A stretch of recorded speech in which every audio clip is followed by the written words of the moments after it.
அடிக்கிற வெயிலுக்கு தாகத்தை தணிக்கக்கூடிய ஒரு டேஸ்டியான வாட்டர்மெலன் ஜூஸ் ரெசிபி தான் இந்த வீடியோவில் நாம் பார்க்க போகிறோம். Welcome to homemade recipes Tamil. Watermelon juice ஆனாலும் சரி, லெமன் ஜூஸ் ஆனாலும் சரி, சின்ன பிள்ளைங்க கூட ரொம்ப ஈஸியாக ரெடி பண்ணிட முடியும். அவ்வளோ சிம்பிளான ஒரு ரெசிபி தான் இதெல்லாம். இப்போ இந்த ஜூஸ் நான் எப்படி செய்கிறேன்னு பார்க்கலாம். ஒரு பெரிய வாட்டர்மெலன்லேருந்து இது போல் ஒரு சின்ன துண்டு, கால் துண்டு அளவுக்கு கட் பண்ணி எடுத்து வச்சுருக்கேன்.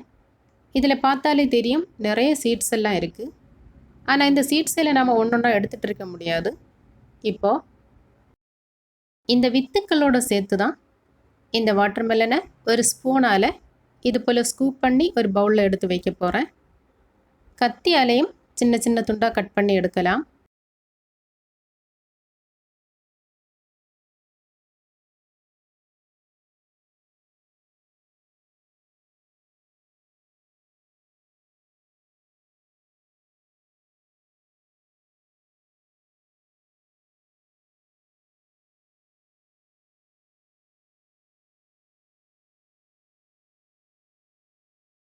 இது போல் எல்லாத்தையும் கட் பண்ணி ஒரு மிக்ஸி ஜாரில் சேர்த்து இது கூட சீனியும் சேர்த்து அரைக்கணும்.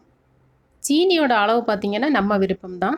இப்போ நான் இதில் 1 கப் அளவுக்கு சீனி சேர்க்க போகிறேன். அப்போ இதில் நிறைய ஜூஸ் நமக்கு எடுக்க முடியும். மிக்ஸியோட பல்ஸ் மோடில் வச்சு இதே போல் அரைச்செடுக்கணும். ரொம்ப நேரம் மிக்ஸியை போட்டு ஓட்டக்கூடாது. இதில் நம்ம வித்தும் சேர்த்து தான் போட்டிருக்கோம். இந்த வித்து அரைப்பட்டுன்னா டேஸ்ட்டு நல்லா இருக்காது. இதே போல் 1-2 தடவை பல்ஸ் மோடில் வச்சு ஒரு தடவை அரைச்சிட்டு இதை நம்ம ஃபில்டர் பண்ணி எடுக்கலாம். சீனி சேர்க்காம கூட இந்த ஜூஸ் ரெடி பண்ணலாம். சீனி நாம் சேர்க்கும்போது இதில் தண்ணி அதிகமாக சேர்க்க முடியும், ஜூஸ் நிறைய கிடைக்கும், அவ்வளோதான். இது போல் ஒரு கரண்டி வச்சு பெரிய ஹோல் இருக்கக்கூடிய ஃபில்டரை வச்சு இது போல் ஃபில்டர் பண்ணி எடுத்துட்டோம்னா ஈஸியாக அரிச்செடுக்க முடியும்.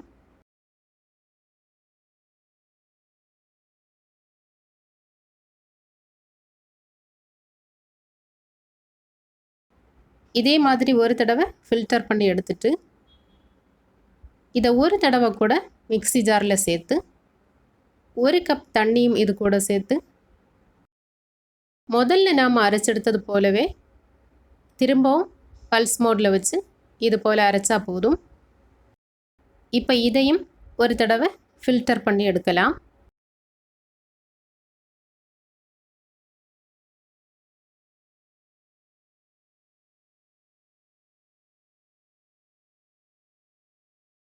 இப்போ இந்த ஜூஸ் கூட நம்ம ஃபஸ்ட்டு அரைச்ச இந்த ஜூஸையும் கூட சேர்த்து மிக்ஸ் பண்ணலாம். நான் 1 கப் சீனி சேர்த்ததுனால இதில் இன்னும் 2 கிளாஸ் தண்ணி கூட இதில் சேர்க்க முடியும். தண்ணிக்கு பதிலாக ஐஸ் க்யூப் சேர்த்தாலும் நல்ல டேஸ்டியாக இருக்கும். இதெல்லாம் உங்களோட விருப்பம்தான். நல்ல டேஸ்டியான சிம்பிளான ஒரு வாட்டர்மெலன் ஜூஸ் ரெடி பண்ணிட்டோம். இதே போல் ஒரு தடவை நீங்கள் ட்ரை பண்ணி பாருங்கள். ட்ரை பண்ணி பார்த்துட்டு கமெண்ட் பண்ணுங்கள். இந்த வீடியோ உங்களுக்கு யூஸ்ஃபுல்லாக இருந்ததுன்னா மறக்காமல் லைக் பண்ணுங்கள். உங்களோட ஃப்ரெண்ட்ஸ் அண்ட் ஃபேமிலிக்கு வீடியோவை ஷேர் பண்ணுங்கள். நம்ம சேனலை புதுசாக பார்க்கக்கூடியவங்க கண்டிப்பாக சப்ஸ்கிரைப் பண்ணுங்கள். அடுத்த ரெசிபியில் சந்திக்கலாம். தேங்க்யூ.